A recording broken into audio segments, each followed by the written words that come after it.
이분이 알렉산드 로드 신부님이고요. 선교차 베트남에 왔다가 선교를 위해서는 그 나라 언어로 하는 것이 가장 좋겠죠. 그러다 보니 베트남어를 라틴어와 접목을 시켜서 지금의 베트남어.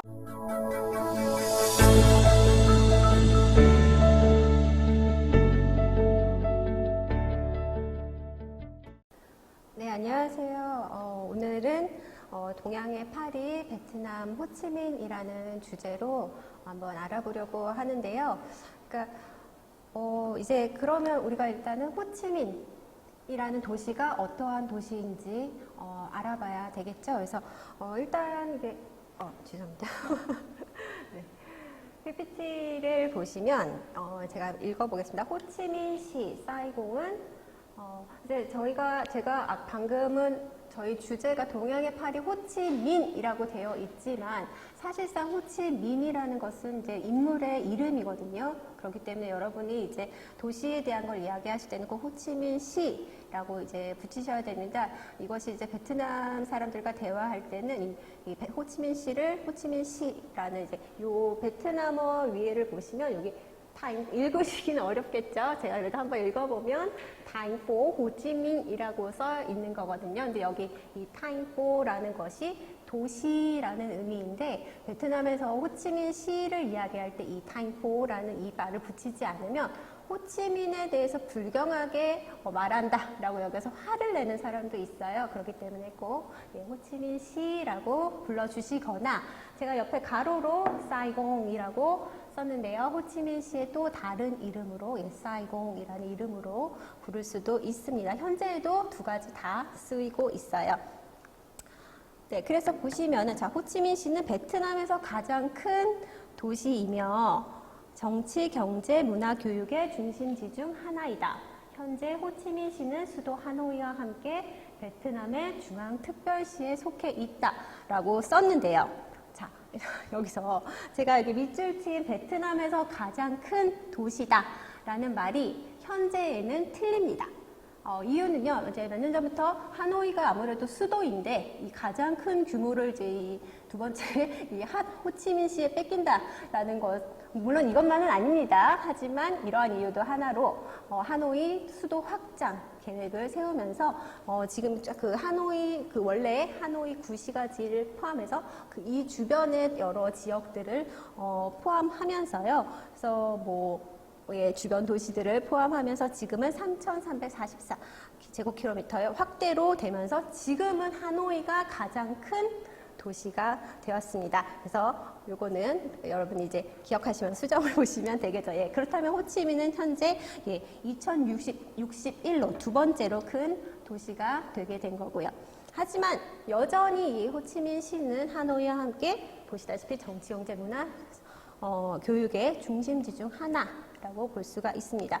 자, 아래에 또 보시면 원래는 크메르인들이 살아온 프레이노코르, 숲 안의 성, 프레이노코르라는 의미가 숲 안의 성이라는 의미고요. 여기 이 지역은 원래는 캄보디아 항구 도시였다라는 거죠. 근데 이것이 그러면 지금은 베트남의 도시인데 이전에는 그럼 캄보디아 영역이었구나 라고 우리가 생각을 할 수 있겠죠. 근데 그렇다면 베트남은 어떻게 이 지역을 확보할 수 있었을까? 네, 뒤에 다시 설명을 드리겠지만 베트남의 남쪽으로 나아가는 남진 정책과 함께 그 당시 이제 캄보디아 왕국의 통치력이 약해졌을 때 이 베트남의 남진 정책과 함께 이 영역을 확보하게 되었구나 우리가 생각을 할 수가 있겠죠. 자, 그리고 마지막, 그러니까 세 번째 보시면 1698년 웅웬 왕조는 이 지역의 베트남 행정조직을 설립하고 캄보디아를 축출하면서 자딩이라고 불렀죠. 여기에 자딩부를 설치하게 되면서 베트남의 행정조직으로 편제가 되게 되고요. 1858년부터 베트남과 프랑스의 전쟁이 시작되었고 1859년 사이공 점령 이후 프랑스의 도시계획으로 정치, 경제 중심지로 발전했다.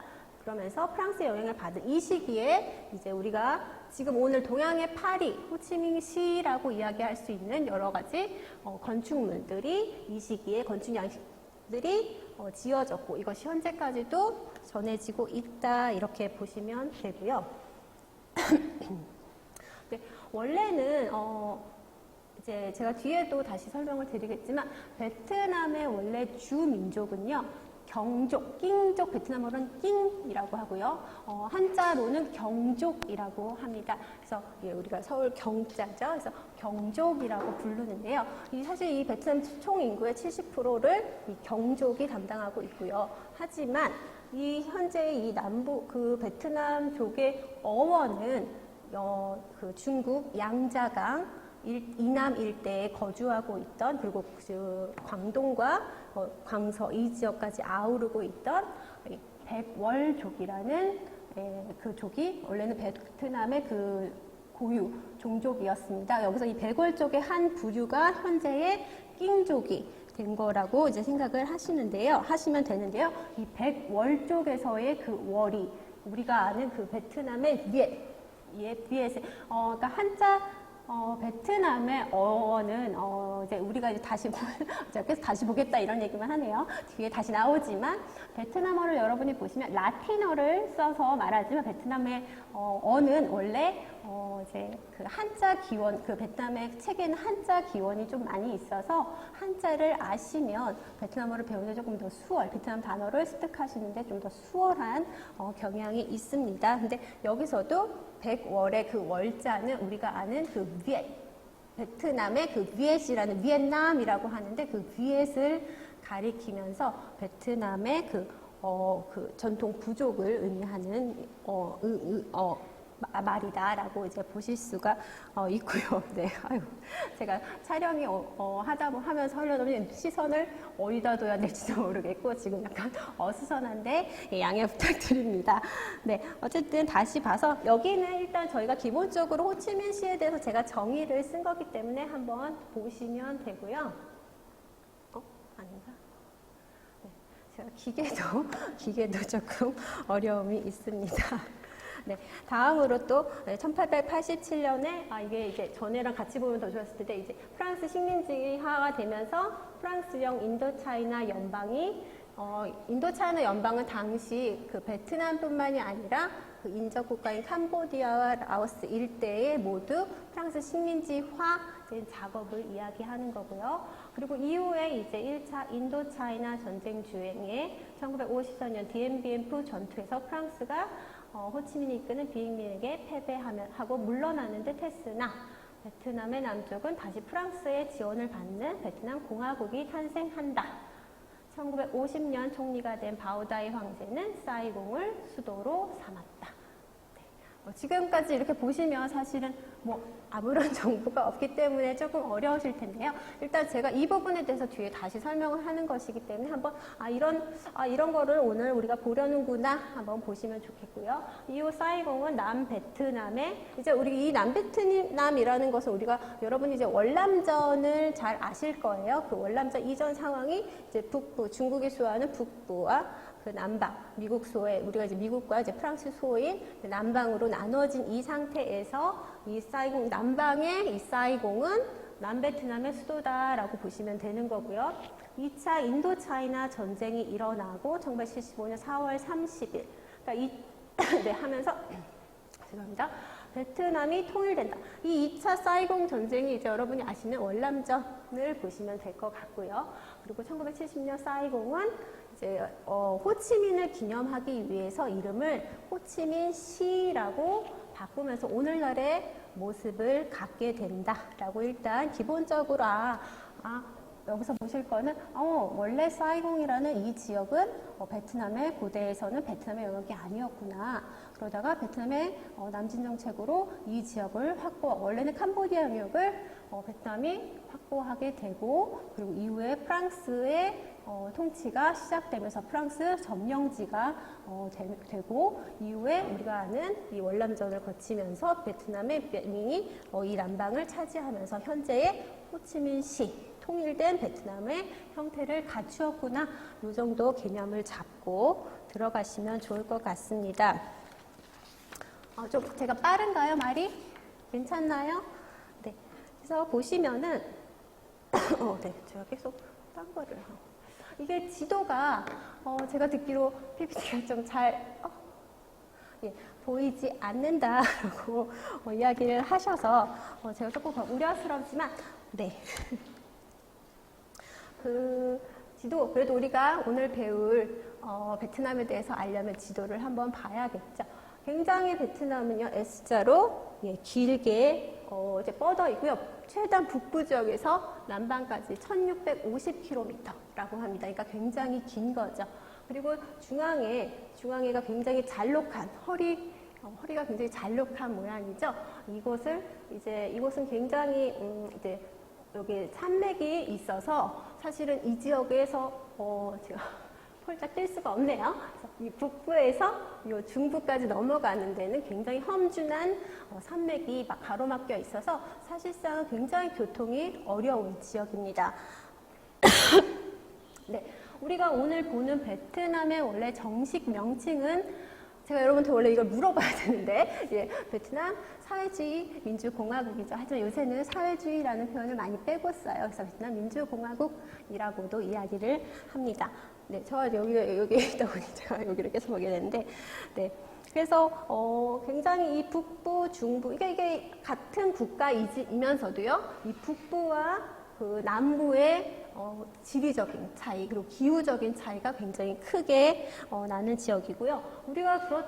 그리고 우리가 알고 있는 베트남의 민족은 그러니까 요새는 이제 민족 아니면 종족 이렇게 표현을 하기도 하는데 베트남의 종족은 굉장히 다양한 소수 종족이 거주하고 있기 때문에 그 종족이 다양하다라는 것은 그만큼 다양한 문화를 가지고 있고 다른 이념을 가지고 있다라고도 우리가 설명을 해야 되기 때문에 베트남은 여전히도 다양한 이 소수 종족 간의 문화 충돌 그리고 이게 갈등이 아직까지도 존재하고 있습니다. 근데 이것이 이제 우리에게는 표면적으로는 사실 공개가 되진 않지만 사실 내부적으로는 이런 문제들을 여전히 가지고 있습니다.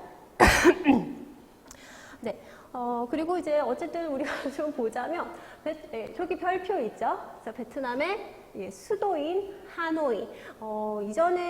이제 요새는 베트남에 대한 여행을 굉장히 많이 가기 때문에 하노이의 위치를 틀리시는 분들이 없겠죠. 예전에 제가 몇 년 전만 해도 학생들에게 자, 베트남의 수도는 어디일까요? 물어보면 다들 호치민시요 라고 하거나 남부인가요? 중부인가요? 이렇게 물어보시는 분들이 많았는데 여러분들은 자, 베트남 북부에 하노이가 베트남의 수도가 있다라는 거 기억해 주시면 좋겠고요. 대표적인 58개의 성과 5개의 중앙 직할시라고 말씀을 드렸는데요. 아이고 죄송합니다. 네, 수도 하노이와 함께 오늘 우리가 배울 타잉포, 호치민 해서 호치민시가 있고요. 그리고 하이퐁은 아마 여러분이 하롱베이 하이퐁에 그러니까 하롱베이에 가시다 보니 하이퐁 근교를 이제 지나기 때문에 이제 하이퐁은 이제 하롱베이와 조금 연관해서 조금 더 위치라든지 좀 더 연관을 맺으실 수가 있겠고요. 네, 요 다낭은 요새 굉장히 많이 보시죠. 요새 베트남 투어에 굉장히 많이 나오는 곳이지만 이 다낭과 함께 이 근처에 이 후에라는 지역은 혹시나 지금 PPT에 보시면 보이실 거예요. 그래서 이 후에라는 지역은요, 베트남 마지막 왕조인 우엔이라는 왕조의 수도입니다. 그래서 지금도 후에 가보시면 이 우엔 왕조의 고성을 보실 수가 있고요. 네, 그리고 이제 마지막으로 이 컨터는 사실상 이제 최근에 중앙 직할시로서 들어왔는데 여러분들한테는 이제 델타의 수상시장, 수상가옥 이런 개념으로 이 건터라는 지역은 조금 더 익숙하실 것 같아요. 그래서 이 지역에서 오늘은 우리가 이 베트남의 도시 중에 하나인 이 호치민시가 어떻게 동양의 파리라는 의미로 불리게 되었는가를 한번 살펴보려고 합니다. 네. 사실 이제 동양의 파리라는 내용이 굉장히 조금 제목을 지을 때 지으면서도 제가 참 우려를 했습니다. 저희가 지은 건 아니고 이제 다른 이제 선생님과 지으면서 이거 너무 이렇게 오버를 해도 되는가 고민을 했지만 어쨌든 한번 어떻게 그 동양의 파리라는 개념을 여러분 이것이 그래서 그 호치민시에 가면은 뭐 프랑스의 뭐 그런 문화가 이렇게 쫙 펼쳐지는가 이런 개념보다는 이것을 이제 우리와도 조금만 접목시켜서 어떻게 프랑스가 베트남을 식민지화했고 그들의 문화 이게 사실상 이 지금은 아름다운 건축물이지만 어떻게 보면 식민지의 하나의 산물이다라고 생각을 한다면 조금 더 다른 각도로 볼 수가 있겠죠. 그랬을 때 어떤 과정으로 프랑스가 이제 베트남의 식민지화 됐는가를 보기 전에 간단하게 베트남의 남진 정책이라는 것에 대해서 한번 살펴보도록 하겠습니다. 자, 사실은 이 내용은 굉장히 길어요. 그렇기 때문에 제가 다 설명을 드리기는 힘들어서 사실은 뺄까 했습니다. 그냥 바로 프랑스가 진입한 걸 설명하면 되지 않을까라고 생각을 했지만 여러분이 어쨌든 이 지역이 이때까지도 베트남의 영역이 아니었구나 약간 이런 인식을 조금 드리기 위해서 지금 설명을 드리려고 하는데요. 자, 베트남은 이제 여러분이 보시면 베트남은 북쪽으로는 이제 중국과 접해 있습니다. 지리적인 인접성 때문에 아무래도 중국에 굉장히 많은 영향을 받을 수밖에 없는데요. 베트남은 2차례 중국에 복속이 됩니다. 그러니까 많이 아실 거는 같지만 그래도 제가 설명을 드리자면 BC 179년에 베트남의 고대 국가인 어우락이라는 국가가 있는데요. 그 국가가 중국의 남비엣, 그래서 베트남어로 남비엣이고요. 그 한자로 하시면 음으로 하면 우리가 남월이라고 합니다. 그러니까 사실은 이 남비엣이라는 국가는 이전에는 베트남의 국가라는 생각을 가지고 있었기 때문에 이 남비엣에 대해서 베트남은 이제 자신들의 국가라고 생각하기 때문에 이 남비엣을 계승하려는 의도도 굉장히 많이 보이고 사실상 여러분 베트남이 월남이잖아요. 월남. 근데 원래 이것을 오웬 왕조 마지막 오웬 왕조 시기에 이 국호를 청해 우리 남비엣을 계승하는 남비엣으로 할게요라고 이제 청원을 합니다. 근데 중국 측에서는 니네가 그러면은 그 남비엣의 광활한 그 영토를 니네가 다 해서 우리를 뭐 침략하겠다는 거야? 하면서 괘씸하게 여기면서 이에 대해 승인을 하지 않고 남비엣을 거절당하자 그래요? 남비엣은 안 돼요? 그럼 바꿔서 비엔남 월남을 할게요. 하면서 제가 지금 농담하는 것 같을까요? 아니 진짜 농담이 아니라 정말 베트남의 국호가 당시 이 남비엣을 계승하려고 남비엣을 했다가 퇴짜를 맞으면서 이 남비엣이 비엔남 이렇게 해서 월남이라는 국호가 나왔고 지금의 비엔남도 그러한 의미로 이제 계승이 된 것도 있습니다. 그런데 어쨌든 제가 죄송해요 사담이 너무 길었는데 이 중국에 근데 이제는 이 남비엣을 당시 한나라의 변방 국가로 지방 정권으로 인정을 하기 때문에 지금 이제 중국의 국가로 인정이 되면서 사실은 이것 때문에 베트남의 중국 복속 기간이 변화되는 일도 있습니다. 사실 이것도 설명을 드리자면 너무 길기 때문에 제가 다 설명을 못 드리고 혹시나 이거는 따로 한번 찾아보시면 좋을 것 같고요. 어쨌든 베트남은 그래서 어우락이 이 남비엣이라는 국가에 병합되는 BC 179년부터 939년 이때는 이 5대 10국 시기입니다. 중국의 5대 10국 그러니까 그 당송 전환기, 변혁기라고 생각을 하시면 되는데 이때 10국, 5대 말고요. 중원의 5대는 너무나 멀었기 때문에 베트남과 연관이 없었고 요 남방의 강남 일대의 이 10국 중에 하나인 남한이라는 지역에서 독립을 일궈내면서 일단 1차적으로 중국에서 독립을 베트남이 쟁취하는데 이 기간이 무려 1000여 년이 넘는 기간이었다라는 거죠. 그래서 첫 번째로 그랬고요. 두 번째로는 그러니까 중국의 역사를 좀 더 아실 테니까 명대입니다. 명대 1406년에 베트남에서는 이것이 당시는 호라는 성을 호라는 호치민과 같은 이 호라는 성을 가진 그 왕조가 있던 시기인데요. 이 시기에 명나라에 복속이 되면서 대략 20여 년간 재복속되는 이 시기에서 두 차례 복속이 됩니다. 이 얘기를 너무 많이 했네요. 근데 이때 독립을 쟁취한 인물이 레러이라는 이제에서 레 왕조를 세운 인물이고요. 지금 저희가 보려는 시기가 제가 너무 길었는데 이 시기가 지금 베트남의 남진 정책이 이루어지던 시기가 네, 그 베트남의 레라는 성을 가진 사람이 세웠던 레 왕조 시기다라고 볼 수가 있습니다.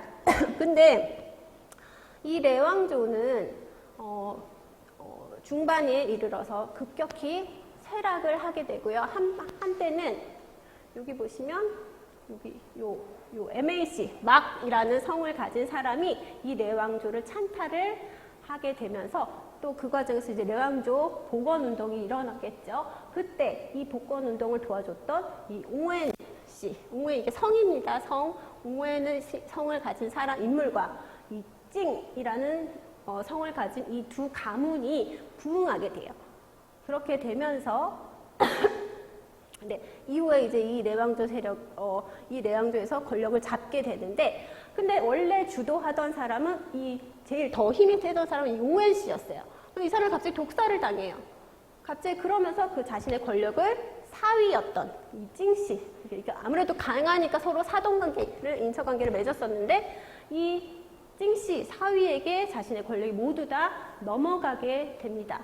네, 그러면서 이 옹웬 씨의 후예. 그러니까 당시 이제 둘째 아들인 그러니까 이름은 제가 말씀을 드리지만 네, 옹웬 황이라는 인물이 있었는데요. 이 사람이 내가 야 좀 있으면 죽겠구나. 사실은 첫째 형도 살해를 당하거든요. 그러니까 둘째가 목숨의 위협을 느끼게 되면서 자신은 안 되겠다. 여기 수도에 있었다가는 내가 얘 근처에 있다가 나 죽겠다. 곧 나 멀리 도망가야겠다라고 해서 고민 끝에 당시 베트남의 이 중부 지역은 제가 아까 말씀드렸어요. 굉장히 험준한 지역이다라고 말씀을 드렸습니다. 그리고 사실상 베트남의 모든 영웅이요. 이 중부 지역에서 나왔을까 할 정도로 굉장히 우리가 영웅은 굉장히 극심하고 빈곤하고 어려운 상황에서 태어난다라고 얘기를 하잖아요. 그렇기 때문에 이 중부 지역이 굉장히 그만큼 생산량도 적고 굉장히 그러니까 농경이든지 뭐든지 굉장히 어려운 지역이다라고 이제 표현을 하셨을 때 이 베트남이 이전 왕조 시기에도 계속적인 남진을 행하지 않았던 것은 영토를 획득하더라도 이 지역을 통치가 어려웠기 때문에 행정체계로 편입을 시키지 않고 그냥 약탈만 행했다라고 합니다. 그렇기 때문에 이번에 이 옹웬 호황은 나 그럴 거면 내가 이 중부 지역으로 파견을 가서 내가 남진을 하겠다. 내가 이 지역을 개척해보겠다. 라고 건의를 하고요. 사실 당시에 찡 씨는 쟤 거기 가면 죽을 거야. 알아서 죽을 거야. 내가 손 안 대도 걔는 알아서 죽을 거야. 라고 생각을 하면서 거기에 파견을 허락을 하게 됩니다. 근데 이게 웬걸? 옹웬 호황이 가서 굉장히 그 옹웬 호황이 아니라 그 이후에 그 후예들이 이제 남진을 훌륭하게 행했다라는 거죠. 그러면서 제가 여기 보시면 옹웬 주라고 했죠. 이것은 약간 제가 뭐라고 말씀을 드려야 될까요? 그 일본의 막부 시대를 생각해 주시면 돼요.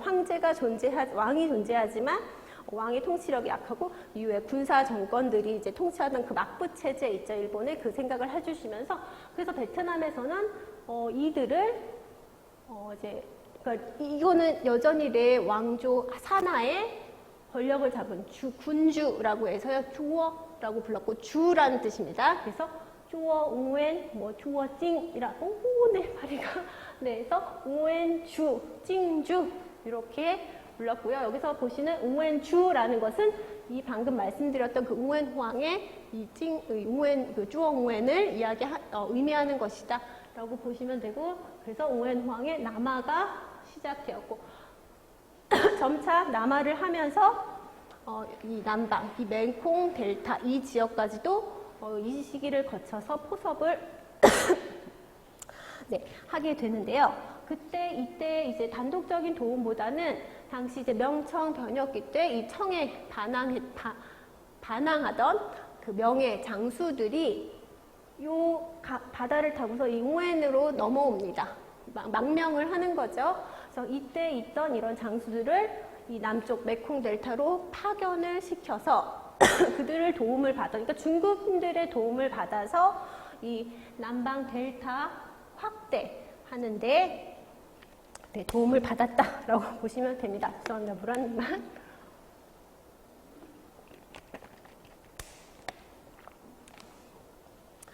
그렇게 보시면 되고요.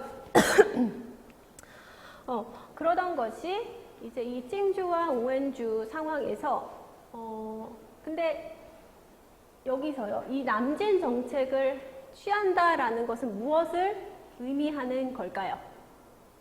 그냥 나 남쪽으로 내려갈래 라고 걸어가면 되는 것인가? 그게 아니죠. 그 말은 전쟁을 했다라는 거죠. 그럼 전쟁을 통해서 그 농민들은 어떨까요?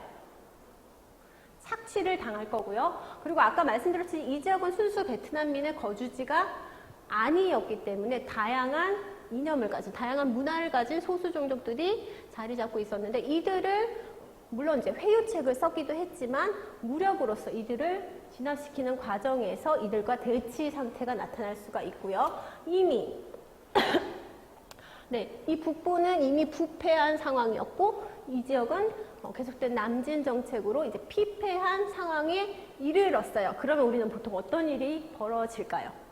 누가 여러분을 막 핍박하고 여러분이 가진 걸 빼앗고 압박을 한다면 반발을 할 수밖에 없겠죠. 당시에 이제 꼬이년이라는 지역에 떠이선, 그러니까 한자로는 서산이라고 하는데 이 서산 마을에 거주하던 삼형제가 있습니다. 옹웬이라는 성을 가진 삼형제가 있었는데 이들 삼형제가 분기 충전해서 일어나서 네, 이제 당시 이제 내세웠던 것은 부자의 재산을 빼앗아서 농민들에게 나눠주자라는 농민의 입장을 대변한 것을 명분으로 내세워서 네, 반란을 일으키는데 그것이 베트남의 최대 농민 반란 운동이라고 알려지는 서산 운동이고요. 이것을 계기로 이제 서산 왕조, 떠이선 왕조가 시작이 됩니다. 이 떠이선 왕조의 의의는 남북 대립을 종식시키고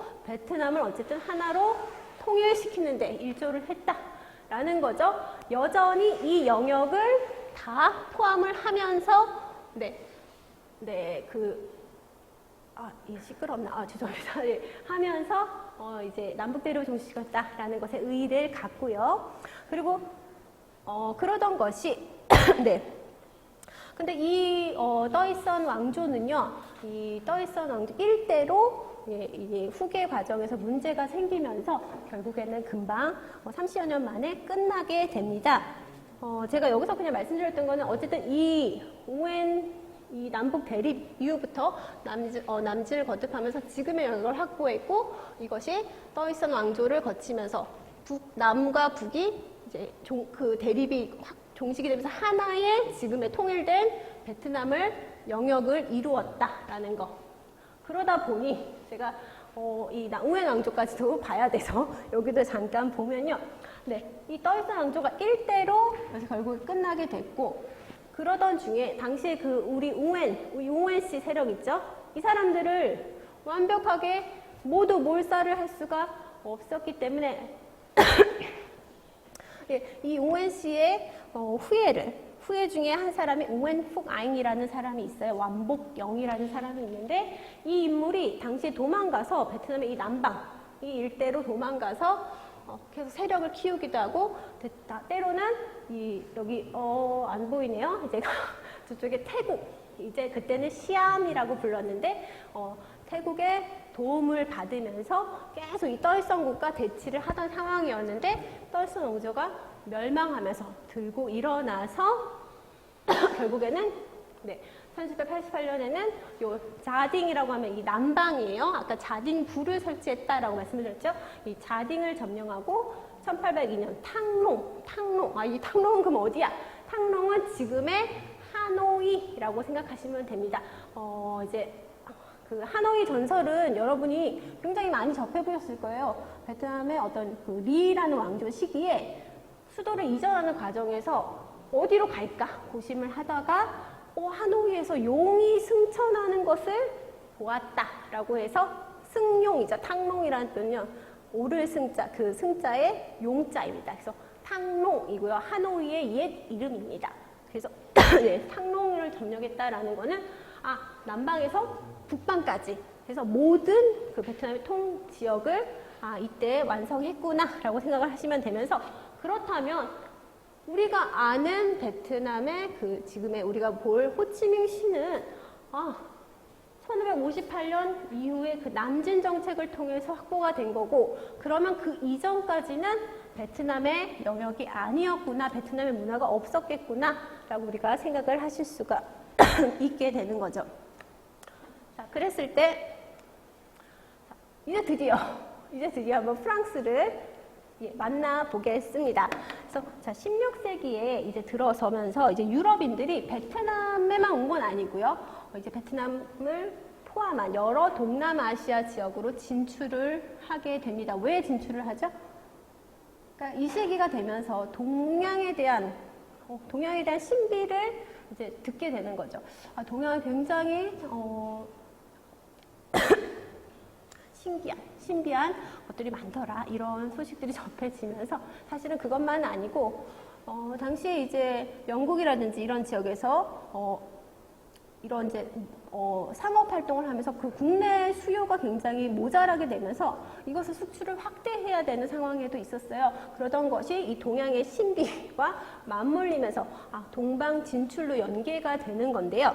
어쨌든 이 동남아시아로 진출을 하게 됩니다. 근데 다른 영국, 포르투갈, 네덜란드와는 다르게 프랑스는 무역보다는 선교에 조금 더 중점을 두었다라는 거죠. 물론 이제 1860년대에 잠시 무역사무소를 설치를 하지만 금방 상황을 읽고 폐쇄를 하고요. 이후에는 이러한 무역 활동도 선교사로 통해서 하거나 주로는 이제 선교 활동에 집중을 하는 모습이 나타나게 됩니다. 그러니까 사실은 이제 유럽의 이 베트남 무역은 베트남 자체 내부에서의 이 서양 세력에 대한 그러니까 배타적인 풍조, 그리고 사실상 이제 베트남은 그러니까 당시에 이 남방 같은 경우에는 여러분이 또 아시는 호이안이라는 지역이 당시에 베트남의 주요 항구였는데요. 이 항구가 사실은 굉장히 협소합니다. 그래서 선박이 큰 규모의 선박은 사실은 입항이 굉장히 입출항이 어려웠던 지역적인 그 한계도 있었고요. 당시에 이 베트남의 이제 남북 대립 시기에는 전쟁을 해야 됐기 때문에 이런 이제 무기의 수요가 굉장히 필요했기 때문에 무기를 사들이긴 했지만, 이후에 이제 전쟁이 종식되면서 사실상 이 무기 구매 수요가 굉장히 줄어들게 되고, 계속적으로 전쟁을 하다 보면 정부도 돈이 없겠죠. 돈이 없는데 물론 돈이 없어도 사치를 하는 사람들이 있지만 사치의 풍조가 아무래도 이전만큼 이전보다는 하기가 어려웠기 때문에 네, 시장 규모 자체도, 그러니까 아무래도 귀족들은 사치품을 했겠지만 이전까지 그거로는 수요가 충분하지 않았다라는 거죠. 그렇기 때문에 시장 규모가 협소했던 것이 전반적인 베트남의 네, 죄송합니다.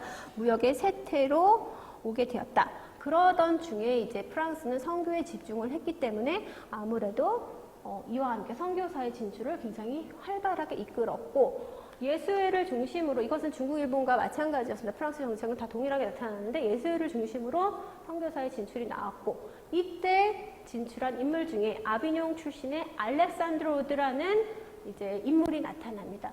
제가 여기다 물론 제가 좀 쓸데없는 말도 많이 쓰긴 했지만 여기 PPT에 올렸을 때는 이 인물이 굉장히 중요한 인물이기 때문에 제가 썼을 텐데요. 뒤에 제가 또 이 말을 안 했으냐, 뒤에 또 배우겠지만 이 알렉산드로 오드라는 수녀 죄송합니다. 성별을 바꿨네요. 네, 신부는 주교는 오늘날의 베트남어, 이제 잠깐 이걸 뒤로 많이 돌려야 될 텐데 같이 먼저 잠시 보시면, 이것이 이제 여러분 잠깐 아까도 보셨지만 이게 이제 오늘날의 베트남어죠. 베트남어를 선택하시는 분들 중에 이제 이유가 굉장히 익숙해서라고 말하시는 분들이 있어요. 이거 잠깐 보시면 되니까. 네. 근데 그만큼 굉장히 익숙한 글자가 보이죠. 라틴어이죠. 그래서 아까 보셨듯이 이분이 알렉산드로 오드 신부님이고요. 이분이 이제 선교차 베트남에 왔다가 선교를 위해서는 그 나라 언어로 하는 것이 가장 좋겠죠. 그러다 보니 베트남어를 라틴어와 접목을 시켜서 지금의 베트남어, 그러니까 베트남어를 물론 이제 베트남어라고도 하지만 베트남에서는 꼭 응으라고 해서 국어라고 베트남의 국어, 그러니까 베트남어를 만드는데 도움을 주신 분이다. 저희가 예전에는 베트남어를 만든 사람은 알렉산더 로브 신부 이렇게 그러니까 신부라고 얘기를 했는데 이분이 혼자 만들 수는 없어요. 우리도 요새는 그 한글을 만든 분은 누굴까요? 라는 질문에 뭐라고 대답하시나요? 세종대왕과 집현전 학자들 이렇게 표현을 합니다. 왜냐면 너무 억울하잖아요. 혼자 한 게 아닌데, 그쵸? 그렇지만 그런 것처럼 요새도 베트남어를 만든 공원을 만든데 공원을 한 사람이 바로 이 알렉산더 로드 신부다라고 제가 나름 농담했는데 아무도 안 웃으시네요. 네. 자, 계속해서 보시면은 이제 아까 이제 저희가 이제 알렉산더 로드 신부님까지 봤고요. 다시 돌아와서 아드랑 주교와 옹호의 왕조를 보시면 우리가 이제 아무래도 저희가 이제 주교나 신부 이렇게 얘기를 많이 할 수밖에 없는 것의 이유를 한번 살펴보도록 하면요. 이 지금 여기 보시는 주교는 피에르 비뉴드 베인이라는 주교입니다. 네. 근데 이제 이 사람은 이제 옹호의 왕조, 베트남의 마지막 왕조, 그리고 그 떠있던 왕조를 전복시키고 옹호의 왕조를 세웠던 옹웬푹 아잉이라는 완보경이라는 인물이 있었다라고 말씀을 드렸죠. 그 인물을 도와서 그 옹호의 왕조를 세우는데 이제 도움을 주었던 인물이다라고 보시면 되는데요. 이분은 이제 1786년에 프랑스에 여기 동상을 보시면 이게 그 옹웬푹 아잉의 아들입니다. 이 아들을 어떻게 보면 하나의 볼모 겸 화약을 조약을 맺는 그 증인으로서 데리고 가서요. 프랑스로 가서 당시에 이제 루이 16세 시기인데요. 이 시기에 이제 프랑스로 가서 베르사유 조약을 맺게 됩니다. 이 조약 내용에서 이제 군함, 그러니까 제가 자꾸 네 척의 군함 그리고 1650명의 병사를 지원하는 조건으로 다낭 쪽과 꼰섬 섬을 또 할양하는 조건으로 이제 이 조약을 맺게 됩니다. 근데 결국엔 조약은 이루어지지 않아요. 왜냐? 제가 아까 루이 16세라고 말씀을 드렸죠. 이미 프랑스 내부에 혁명 조짐이 있었고 당시 인도 주재 그 사령관이 이 조약을 파기하는 게 옳다라고 이제 주청을 드리면서 조약이 이행이 되지 않습니다. 그러면서 결국에는 이제 베르사유 조약을 맺지는 못하고 프랑스의 도움을 받지는 못하지만 이 아드랑 주교가 자신의 사비를 털어서 그 베트남 의용병을 모집을 하게 되면서 이 옹호의 왕조를 개창하는 데 도움을 주게 됩니다. 근데 사실은요, 이 아드랑 주교가 이 사비를 털어서까지 샀던 이 용병들이 사실은 군사적인 욕정을 가진 용병들보다는 기술자들이 더 많았다라고 합니다.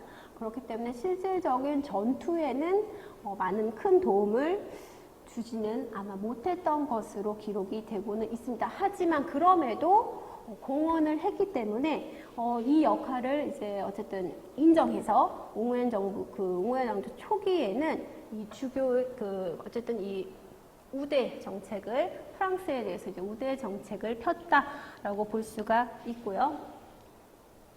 1850년대 프랑스 침략을 보시면 1850년대는 프랑스의 나폴레옹 3세 시기입니다.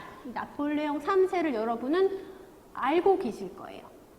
어떻게 알까요? 나폴레옹은 아는데 나폴레옹 3세까지 내가 어떻게 알까? 라고 생각을 하시겠지만 그 알퐁스 도데의 마지막 수업이라는 소설을 알고 계시죠?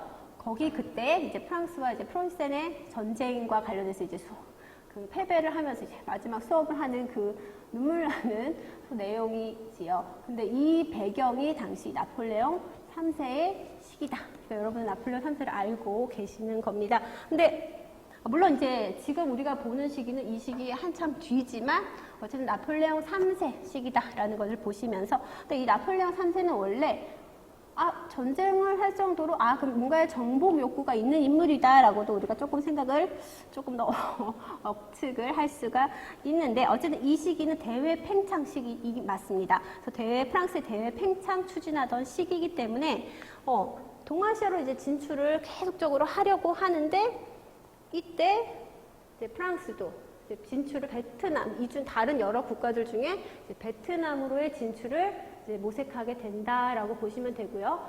1856년 그러면서 베트남에게 선교 자유, 포교 자유, 선교 자유와 영사 파견 이런 것들을 이제 요구하게 됩니다. 근데 베트남은요, 오웬 폭 아잉 초기 외에는 사실은 이후부터는 계속적으로 기독교에 대한 박해가 이루어지게 되면서 결국엔 이에 대해서 거절을 하게 되고, 어떻게 보면 도리어 탄압을 하게 됩니다. 그리고 중간중간에 이 기독교 이 선교사들이 그 정부에 반항하는 그 반란 세력들을 도와주는 사건들이 발생하면서 더욱더 이제 이 종교에 대한 탄압을 옹호의 낭주에서 이제 진행을 하기도 하기 때문에, 어쨌든 이 프랑스의 요구는 이제 들어지지 않고요.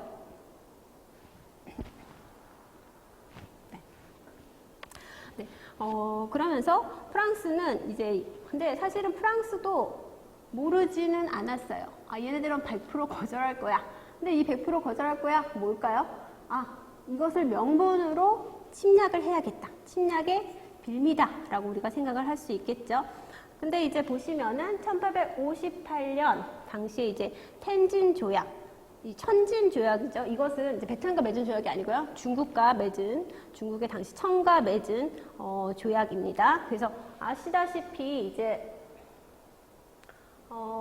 당시에 잠시만요. 네. 이제 공격을 시작하게 됐는데, 처음에는 이제 베트남 측의 그 13척 전함 그리고 2,500명의 병력을 다낭으로 파견해서 공격을 초기에 일단 시작을 합니다. 이 요구를 들어주지 않고 박해를 하니까 결국에는 이제 군대를 파견해서 공격을 하는데, 다낭에서 이제 공격을 하는 것에 대해서 이 베트남에서 꿋꿋하게 막아냅니다. 물론 이제 초기적에 다낭과 사이공이 점령이 되지만 이것을 베트남이 다시금 이제 회복을 하기는 해요. 근데 죄송해요. 왜냐하면 이것을 보시고 여기로 올라가야 됐기 때문에. 그런데 1858년에 이제 그 중국과 천진 조약을 맺으면서 이때 프랑스가 다른 이제 영국이나 다른 그런 서양 세력, 열강 세력들과 함께 중국의 주 전함들을 이미 파견해 놓은 상태였기 때문에, 사실은 이때의 그 베트남에 파견된 그 전함이라든지 군대는 주 전력이 아니었어요. 그러니까 분산이 되던 상황이죠. 다낭과 그 중국에. 그러던 것이 1860년, 그러니까 이게 이제 여러분들이 중국의 역사를 조금 보셔야겠지만, 중국이 이제 천진조약을 맺게 된 것은 아편 전쟁을 통해서 중국이 서양 여러 열강들과 조약을 맺게 되는 거죠. 근데 이 천진조약에 대해서 계속적으로 거부를 중국이 하면서 이 과정에서 우리가 아는 에로 사건, 2차 아편전쟁이라고도 알려진 에로 사건이 발생하게 되고요.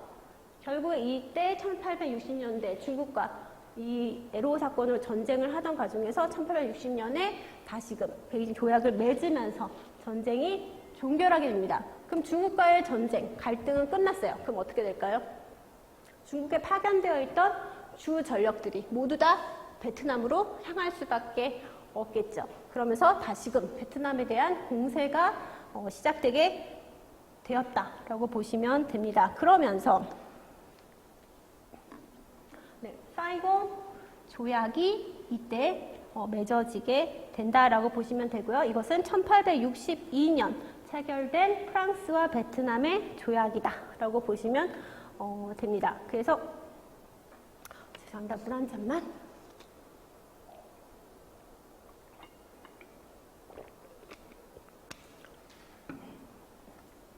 네, 그러면서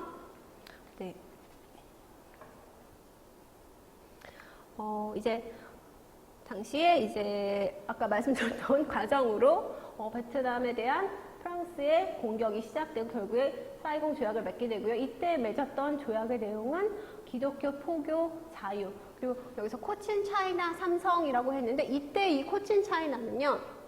지금의 베트남 남방 사이공이다 라고 보시면 됩니다. 그래서 사실은 이 1차와 2차 사이공 이 조약을 거치면서 베트남의 남부는 완전히 프랑스에게 넘어가게 되고요. 사실상 이 시기를 거치면서 이제 베트남의 프랑스의 문화가 이 시기에 사실은 많이 전래가 되고요. 이제 우리가 뒤에 볼 건축물들도 이 시기부터 이제 건축이 되기 시작합니다. 그랬을 때, 네. 어쨌든 사이공 조약을 통해서 뭐 코친차이나 삼성의 할약, 뭐 항구 개방, 그리고 뭐 배상금 지불 이런 내용의 조약을 체결하게 되는데요. 사실상 그런 프랑스는 일단 남방을 점령했는 남방만 노렸을까요? 그렇지 않았겠죠. 당연히 베트남의 북방까지도 점령할 계획을 세우는데 그 계획이 1873년 디피 가르니에라는 사건이 계기가 됩니다. 이때 이게 뭐냐면 장 디피라는 인물이 무역 상인인데요. 이 사람이 당시에 이제 이 남방에서만 이제 하기에는 좀 협소했기 때문에 당시 중국 운남 지역까지 아우르는 무역을 확대시키려는 과정에서 베트남의 그 북부에서 중국까지 가는 홍강을 거슬러서 가는 새로운 무역 루트를 만든 건 아니고 이용하려고 합니다. 근데 이 프랑스가 이제 함부로 이제 북방으로 들어온 거죠. 이거에 대해서 당연히 정부는 이에 대해서 반발을 하게 되고 이에 대해 제압을 하겠죠. 그때 이 가르니에 장씨 제독에게 이 장디피가 야, 나 이제 죽을 것 같은데 네가 나 좀 도와줘. 라고 하면서 요청을 하는 거죠. 근데 이제 가르니에 장군은 이것을 또 빌미로 삼아서 왜 우리 프랑스 사람을 괴롭히냐? 라고 하면서 도리어 베트남의 그 탕롱, 아까 북부에 공격을 하게 되는데 이 공격은 결국에는 그러니까 뭐 베트남이 승리했다라고 말하기는 조금 어렵지만 네, 어쨌든 그러니까 가르니에가 죽으면서 끝나게 되고요. 네, 죄송합니다. 물 한 잔 더 마셔도 될까요? 네, 죄송합니다.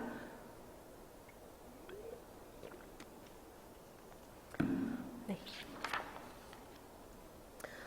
네, 이제 이 디피 가르니에 사건이 어쨌든 그런 프랑스의 야욕을 보여주는 사건이기도 하고요. 결국에는 어쨌든 프랑스와의 접전이 있었기 때문에 양측은 조약을 맺을 수밖에 없기 때문에 그것을 인해서 2차 사이공 조약을 맺게 됩니다. 근데 마침 프랑스는요, 아까 무슨 황제 시기? 나폴레옹 3세 그리고 이 시기가 바로 우리가 아는 마지막 수업의 그 시기가 이제 그 시기 즈음입니다. 그래서 나폴레옹 3세의 실각과 함께 이미 프랑스에서도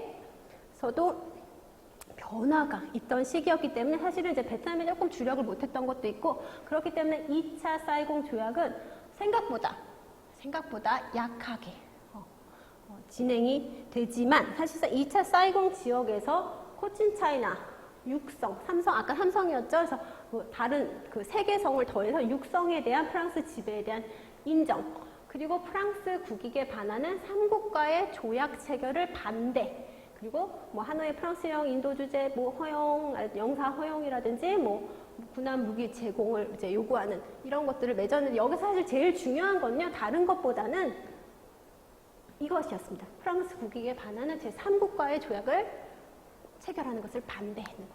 그러니까 이때 이것을 이제 의도했던 것은 여기서 제3국은 어떤 국가를 의미하느냐? 중국을 의미하는 거죠. 그러니까 이제 저희가 이제 시기를 너무 이제 조금 근현대 시기부터 봤지만 사실 베트남과 중국의 관계는 뗄래야 뗄 수가 없죠. 이미 우리가 뭐 천여 년간의 뭐 지배 시기도 거쳤고 이후에 베트남의 새로 이제 독립 왕조들도 끊임없이 중국과 교류하고 반목하면서 역사가 계속 전개가 됐기 때문에 중국과의 관계는 뗄래야 뗄 수가 없고요. 유사 이래 계속적으로 베트남과 중국은 조공 채권 관계를 맺어왔기 때문에 사실상 이것은 굉장히 이제 여기에 프랑스의 의도는 이 중국과 베트남의 관계를 와해시키려는 의도가 제일 컸다라고 볼 수가 네, 있습니다. 그렇기 때문에 근데 이제 사실상 이제 이러한 사이공 조약 체결과 이러한 압박 때문에 결국은 이제 베트남은 청에게 도리어 야 우리 좀 도와줘라. 그리고 이 육성을 이제 뺏겠다. 남방의 지역을 프랑스에게 넘겨줬다라는 것은 사실상 베트남 정부에서는 굉장히 충격적이었어요. 그렇기 때문에 청에게 도움을 요청하게 되고요. 청은 이제 일단은 국경 즈음에 군대를 파견해 놓은 상태가 됩니다. 근데 이제 계속적으로 이제 프랑스도 베트남에 대해서 그 자신들의 세력을 넓혀갈 계획이었기 때문에 프랑스도 대규모로 계속적으로 군대를 베트남에 파견하던 시기였습니다. 그러면서 보시면은 이제 이것만 보면 이게 얼마나 규모가 되는지 어려우시죠. 굉장히 큰 병력이 베트남으로 진출을 하게 되고 이것을 통해서 네, 수도까지도 진경을 하는 사태가 나타나면서 이제 정부에 계속적으로 압박을 하는 거죠. 그리고 이때 이것을 이제 압박을 하는 것도 이거를 계속 베트남이 이행하지 않아요. 계속적으로 뭐 여청사를 보내고 계속적으로 이제 중국에 의존을 하는 모습 등을 보여주면서 이제 프랑스의 심기를 건드리면서 결국은 군대가 파견이 되고 수도에 이제 진격을 하면서 결국에는 1884년 8월 아르망 조약이라고도 불리고 1차 후에에서 조약을 맺었다라고 해서 후에 조약이라고도 부르는데요. 이 조약을 체결하게 됩니다. 근데 이 조약에서 가장 여러 가지를 요구했겠지만 가장 중심적인 것은 뭐였을까요?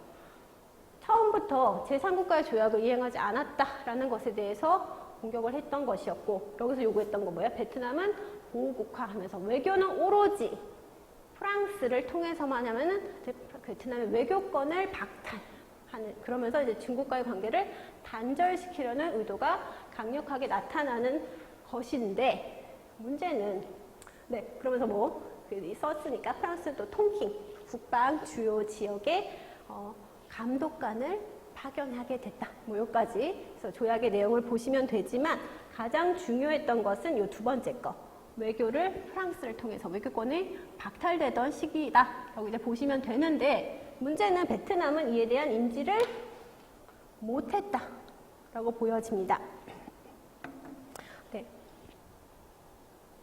네, 그래서 계속적으로 이제 청에게 이제 사절단을 보내기도 하고요. 의존을 이제 외교 이런 문제나 이런 것들을 성에게 의존하는 모습을 계속적으로 보이게 되고요. 이 아르망 조약이 체결된 것에 대해서 베트남뿐만이 아니라 중국 또한 굉장히 크게 반발을 하면서 아르망 조약에 대해서 무효화 선언을 하게 됩니다. 왜? 베트남은 우리의 속국이다. 니네가 우리의 승인도 없이 어떻게 베트남의 외교권을 박탈하느냐 이러면서 이제 전쟁이 나타나게 되는 거고요. 그러면서 이것이 이제 여러분이 아시는 또 하나의 청불 전쟁의 시작, 성학이다라고 보시면 됩니다. 근데 결국에는 이 과정에서 타이완 봉쇄에서 이제 프랑스와 청의 대결에서 결국에 프랑스가 승리를 하게 되면서 오히려 청은 프랑스와 조약을 맺으면서 배상금을 이제 내야 되는 처지에 이르게 되었고 결국에는 아르망 조약을 인정하게 되면서 베트남은 본격적으로 프랑스의 식민지화됩니다. 그래서 이때부터 이제 베트남은 프랑스의 식민지로 전락하게 되었다라고 보시면 되고요. 그러면서 이제 프랑스는 베트남뿐만이 아니라 주변의 캄보디아 그리고 라오스까지를 아우러는 여기서 제가 캄보디아라고 하면서 코친 차이나 안남, 통킹이라고 했지만 코친 차이나는 베트남의 그 남부 지역 아까 동부 삼성, 서부 삼성을 했던 그 지역을 코친 차이나라고 불렀고요. 안남은 베트남의 중부 지역을 당시에는 안남이라고 따로 불렀고 통킹이라는 것은 중국 그 한자로는 동경이라고 합니다. 근데 이 동경이지만 당시 이제 베트남의 북부, 하노이 그 일대를 포함한 그 북부 지역을 통킹이라고 불렀어요. 그래서 이 통킹, 안남, 코친 차이나는 그냥 베트남을 북, 중, 남을 말하는 거구나, 일컫는 거구나 라고 보시면 되고요. 그래서 이 지역, 베트남, 캄보디아, 이 라오스까지 해서 프랑스령 인도차이나 연방이 출범하게 된다라고 보시면, 그러니까 뭐 말이 그럴싸하지만 프랑스의 식민지화가 되었다라고 보시면 됩니다. 네.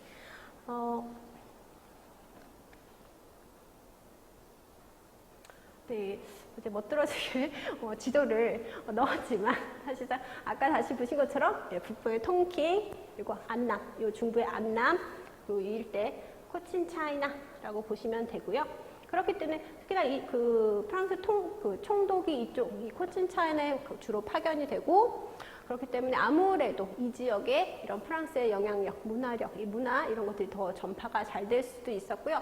그 봉따오라고 해서 호치민에서 이제 페리를 타고 1시간 반 정도 가시면 있는 이제 봉따오라는 지역에 가보시면 코친차이나 총독의 그 별장, 화이트 팰리스라고도 부르는 그 총독의 별장도 뭐 있을 정도로 어쨌든 이 지역을 이제 코친차이나, 안남, 통킹 이렇게 해서 부르고요.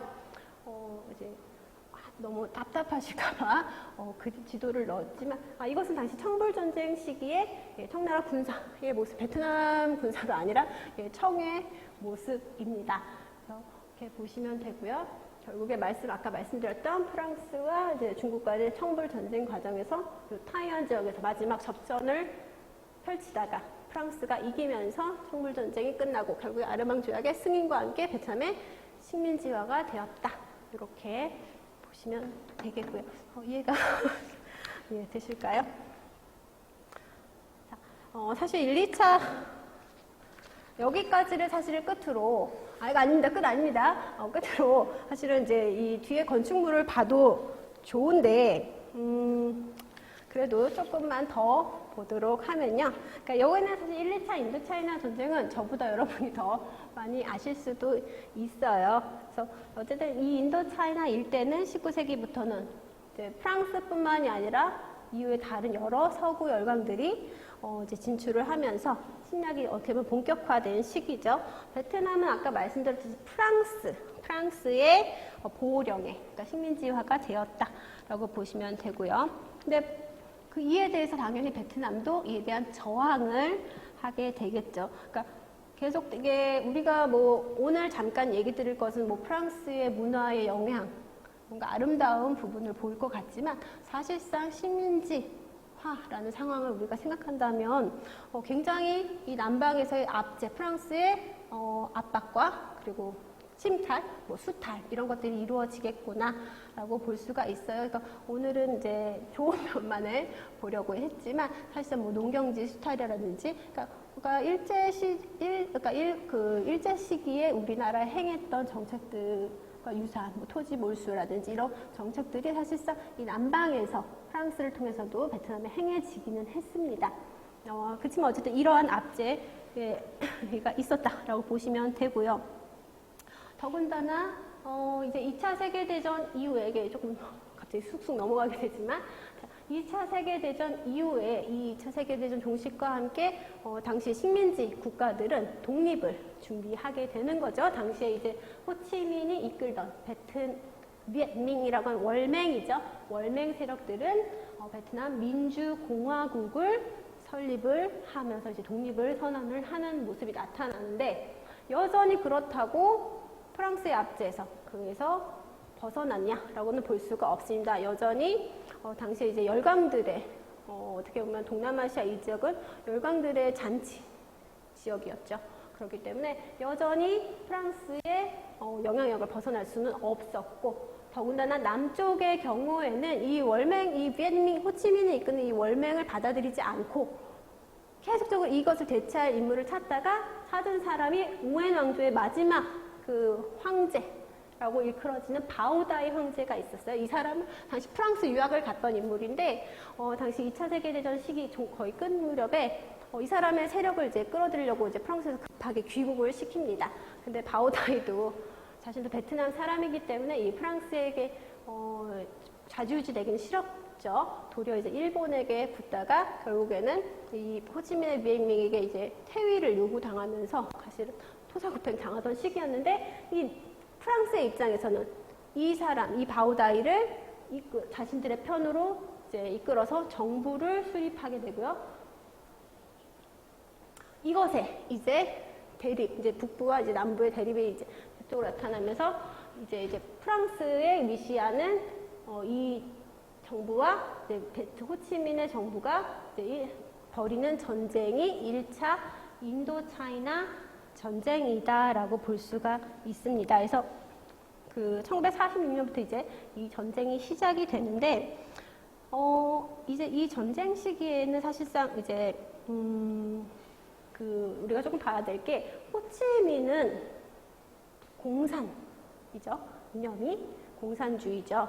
근데 이제 당시에 이제 그러니까 사실상 이제 1949년에 중국의 공산화가 완벽히 이루어지면서 당시에 방관을 하고 있던 미국은 중국의 공산화 작업을 거치면서 이 동남아시아 일대가 공산화되는 것에 대해서 위협을 느끼게 됩니다.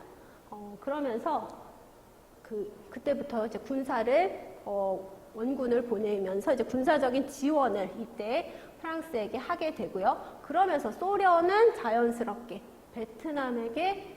베트남과 교류를 맺으면서 군사적인 지원을 이때 하면서, 이때는 사실상 어떻게 보면 미국과 또 소련의 이러한 개입이 이루어지는, 그러면서 우리가 아는 이 냉전체제도 이러한 차원에서 계속적으로 동남아시아에서도 이러한 냉전체제의 기류가 계속적으로 나오고 있었던 상황인데요.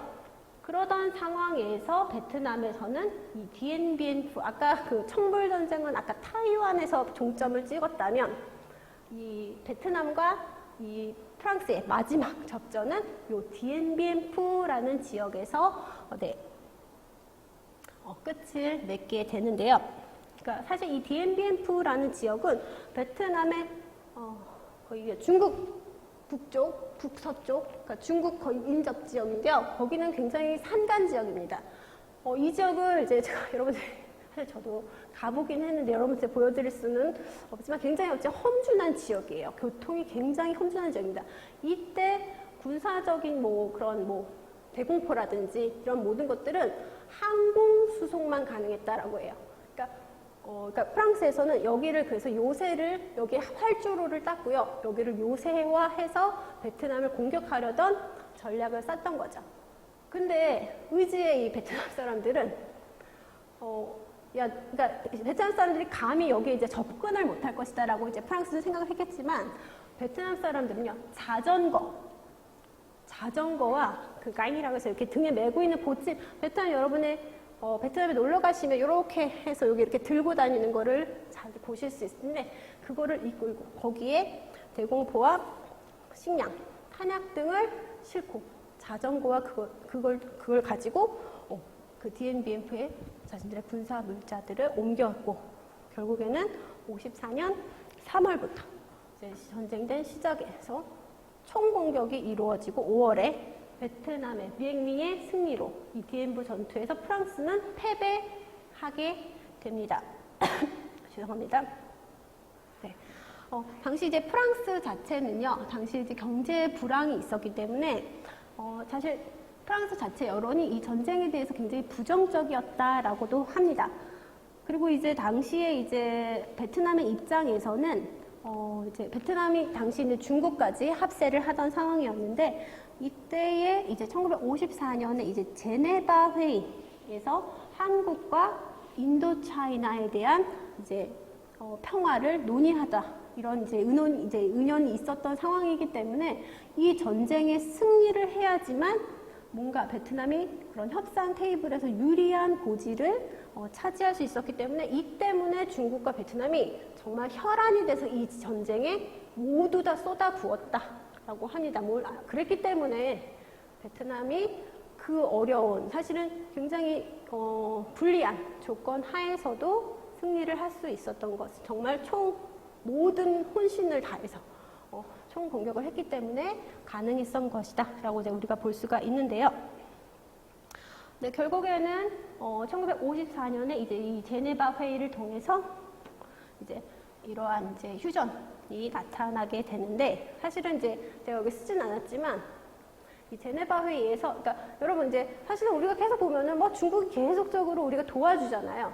근데 사실 지금 베트남과 중국의 사이가 굉장히 변했고, 뭐 이후에는 뭐 중월 전쟁도 나타나고, 뭐 현재는 뭐 영토 분쟁은 약간 다른 부분이긴 하지만 중국과의 관계가 굉장히 나빠지잖아요. 그 이유 중에 하나가 이 제네바 회의에서 중국이 배신을 때립니다. 그 휴전 그 선을 이제 정하는 과정에서 프랑스 측은 프랑스 측이 몇 도였더라? 18도를 제시했대요. 근데 베트남은 싫죠. 그러니까 13, 우리는 13도나 14도가 좋아. 라고 이제 제시를 했다라고 합니다. 그러면서 그것 가지고 이제 팽팽하게 맞섰는데요. 여기서 중국이 베트남 편을 들지 않고, 야, 16도 어때? 이렇게 제시를 했다라고 합니다. 베트남 입장에서는 아군인 줄 알았는데 청천벽력이겠죠. 왜 저렇게 우리를 도와주지 않아? 라고 했죠. 그리고 결국에는 18도와 16도의 중간이 17도로 정해지게 됩니다. 이때 베트남은 크나큰 배신감을 갖게 되고요. 그래서 베트남은 이것을 중국의 첫 번째 배신이다라고 이제 말을 합니다. 근데 당시에 이제 중국의 입장에서는 중국 내부 자체도 경제 개발 5개년 계획이 이제 수립되던 과정, 그리고 당신의 타이완의 타이완 그과 함께 이제 이거에 대한 협상을 했어야 됐고요.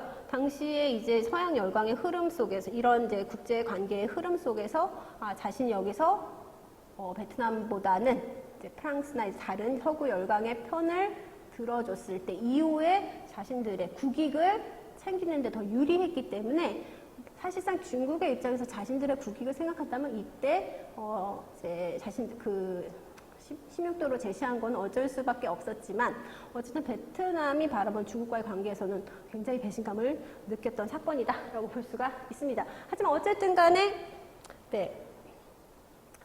이러한 이제 제네바 회의를 통해서 결국에는 남북 총선거가 이루어지는데 우리나라랑은 조금 달라요. 우리나라는 이제 남북 총선거에서 북한이 거절을 했었는데 베트남에서는 남쪽이 거절을 합니다.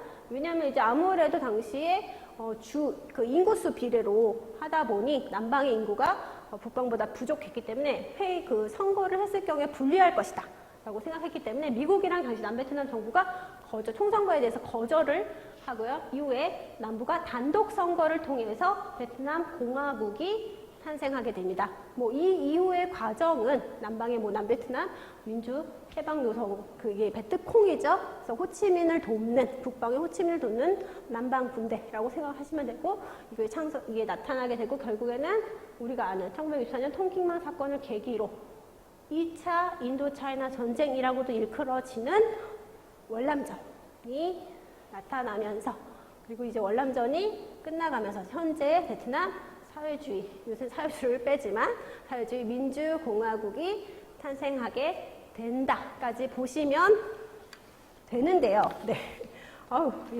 좀 길었습니다. 그런데, 사실상 저희가 중간에 나왔어야 됐지만, 중간에 맺기가 조금 그래서, 저희가 이제 여기까지 역사적인 베트남의 그 상황을 한번 살펴보았고요. 그래서, 일단 이제 건축물들 이제 보시면서 한번 비교를 해보시면 되고요.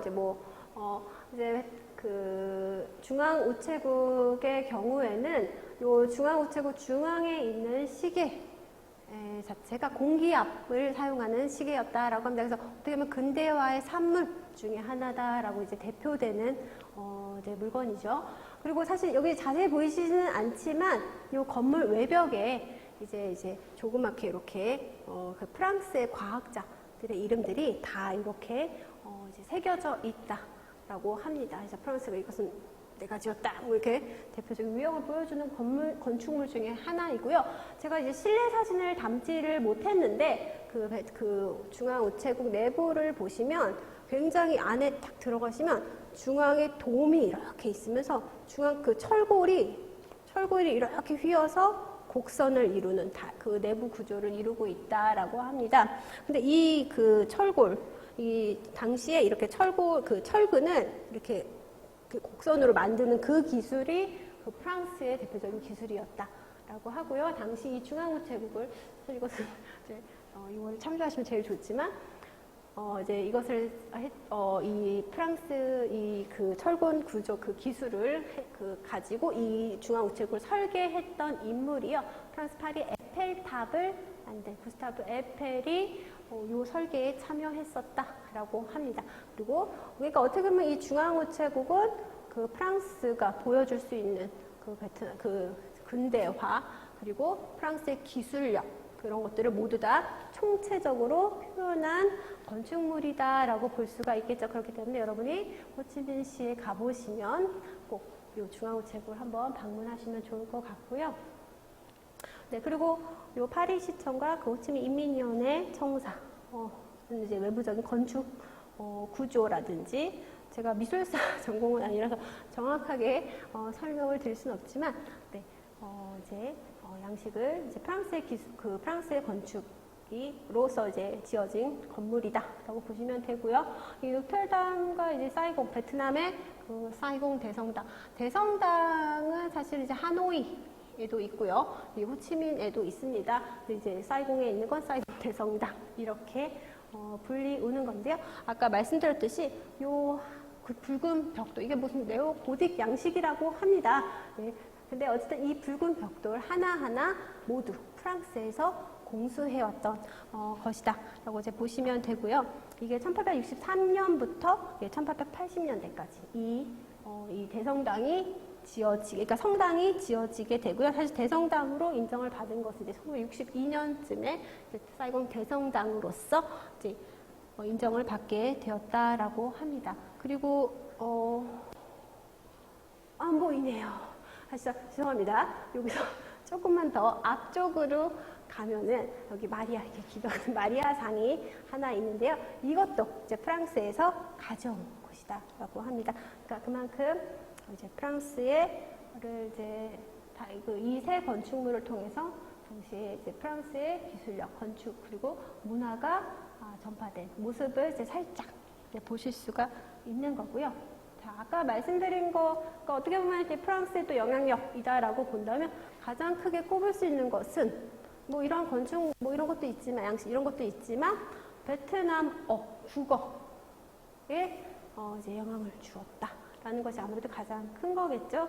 이건 아까 설명을 들었기 때문에 그냥 보시면 될 것 같습니다.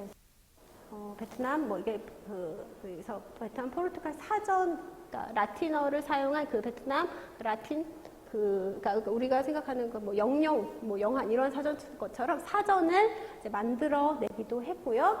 그러니까 현재 이러한 베트남 뭐 약간 이게 완벽하진 않습니다. 이후에 이제 베트남 사람들을 또 통해서 또 이제 다시금 글자가 변형이 되기는 하지만 어쨌든 라틴어를 사용한 지금 오늘날의 베트남의 국어를 만드는데 이 프랑스의 영향력이 있었다라고는 우리가 생각을 할 수밖에 없겠죠.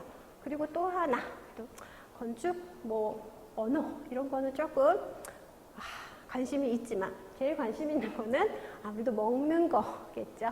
그래서 그러니까 마잉미라고 해서요. 사실상 이 마잉이 빵이라는 뜻이고 미는 밀가루입니다. 그래서 밀가루 빵, 그래서 빵이라는 의미지만 베트남에 가보시면 이 바잉, 지금도 요새 우리나라에서도 이제 베트남의 바잉미가 굉장히 인기가 많죠.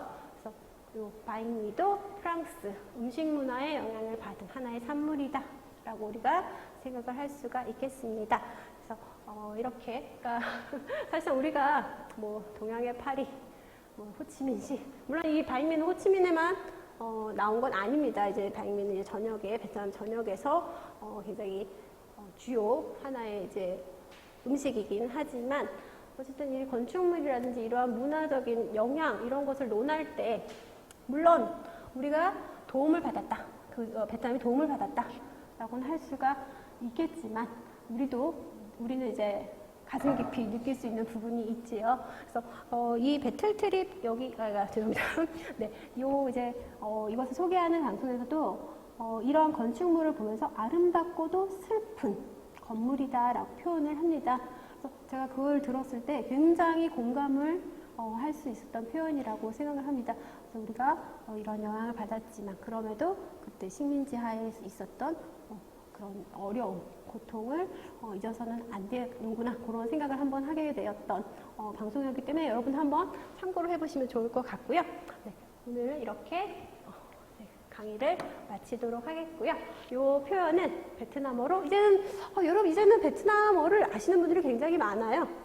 기본적으로 뭐 인사, 뭐 고맙다 이런 표현은 많이 아실 텐데요.